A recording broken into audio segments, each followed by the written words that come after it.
There's a moment, just before the photo is taken, where everything inside goes still. Not the stillness of calm, something else. Something that tightens in the chest and pulls away from the frame before the shutter even clicks. Most people wouldn't notice. They'd see someone stepping to the side, turning their head slightly, offering to take the photo instead. They'd probably just think she's shy, maybe a little awkward around cameras, and they wouldn't think much of it. But there's more happening beneath the surface. There's a quiet reason some people avoid photos, and it has almost nothing to do with vanity. It's not that they think they're ugly. It's not that they're fishing for compliments or waiting for reassurance. It's something harder to name. That strange sense that the photo will look like someone else, someone wearing your face, but missing the rest. A deep, almost instinctive distrust of what the camera will reflect back. And that distrust isn't shallow. It comes from somewhere real.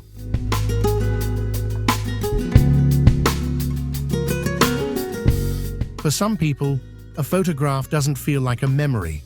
It feels like a verdict, a flattening of everything they are into a single, frozen moment they didn't choose. And now that moment lives somewhere else, out of their hands. Other people will see it and think whatever they think. No way to control that. No way to explain what was really happening. When they look at a photo of themselves, they don't see a snapshot. They see evidence. Evidence that something about how they exist in the world doesn't translate, that the version of them captured in light and pixels is somehow a stranger. Familiar, yes, but not quite right. This isn't about perfectionism. It's not about looking perfect. It's that weird disconnect, like who you are inside never quite matches what shows up in the picture. And somehow, photos make that gap worse, not better. Most of them couldn't tell you why, exactly. It's hard to put into words. They might say they're not photogenic, or that they just don't like how they look in pictures. But underneath those words is something more honest, a sense that they cannot trust the image to represent them. That once the photo exists, it becomes a kind of proof, and they're not sure what it proves. There's a quiet fear in that. Not of being seen exactly, but of being seen wrong.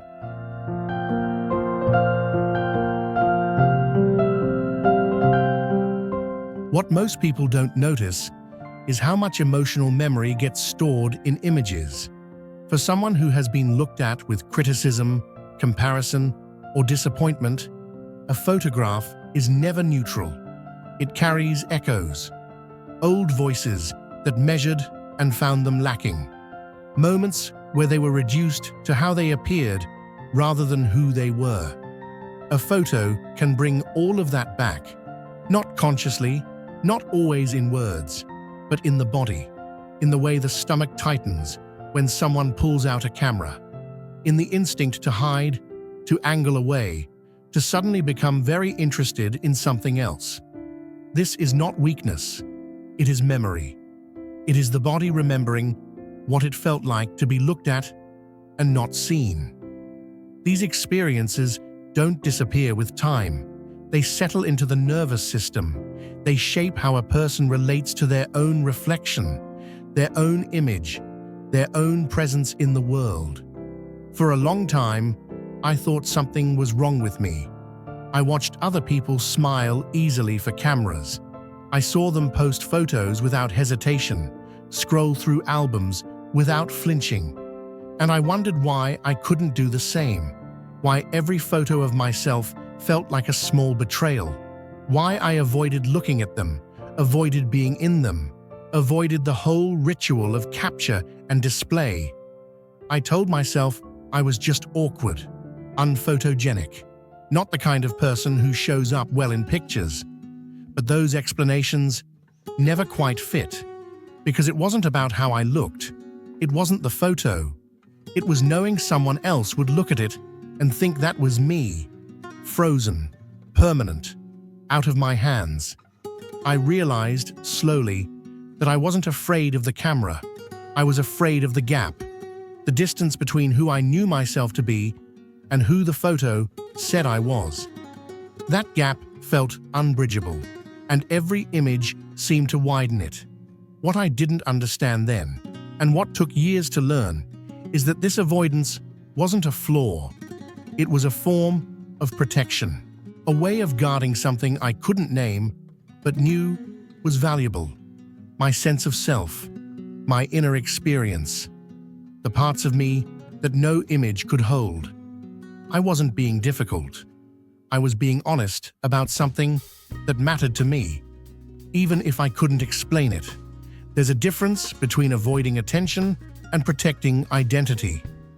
It looks similar from the outside. Both involve stepping back, staying quiet, staying out of frame. But the motivation is different. But others avoid photos for a different reason. Not because they don't want to be seen, but because they want to be seen accurately. And they've learned, through experience, that photos rarely do that, that the image captured is often a distortion, not a reflection, and that once it exists, it takes on a life of its own, beyond their consent, beyond their control. For these people, avoiding the camera is not about hiding. It's about refusing to be represented in a way that doesn't feel true. It's about protecting something essential from being flattened into something it's not. This is not insecurity. This is boundary. The power to decide how you're seen, or whether you're seen at all. Consent matters in photography, even when no one talks about it. The assumption that everyone wants to be captured, that everyone should be comfortable being seen, erases something important. It erases the right to choose. Some people need that choice, not because they're damaged or difficult, but because their relationship to image, to visibility, to external representation is more complex, more considered, more alive. And that's not something to fix. That's something to respect. Solitude plays a role here too. People who avoid photos often have a strong relationship with themselves. They know who they are when no one is watching. They've built an inner world that doesn't depend on external validation. This is not isolation. It's intimacy. Intimacy with their own thoughts, their own feelings, their own way of being. And that intimacy can feel threatened by a camera, by the intrusion of an outside gaze, by the demand to perform a version of self for an audience. So they step back, not because they're hiding, but because they're preserving, keeping something sacred from being turned into content. There's a wisdom in that, a kind of emotional intelligence that protects what matters most. If you've made it this far, perhaps you recognize yourself in these words. Perhaps you felt the quiet discomfort of being photographed. Perhaps you've wondered why it's so hard to explain. You're not broken. You're not vain. You're not difficult. You're someone who takes their own image seriously, who understands that representation is not neutral, who feels the weight of being seen in ways that others might never notice. And that sensitivity, that awareness, is not a flaw. It's a form of depth. You don't owe anyone a photo. You don't owe anyone proof of your presence. You were there. You know it. That's enough. It's not about avoiding life. It's about living it on your own terms, with your own boundaries, with your own sense of what matters. You are more than what can be seen, more than what can be saved or shared or scrolled past. And trusting that, even when the world asks for proof, is perhaps the deepest form of self-respect there is. Some people protect what they value. You are one of them.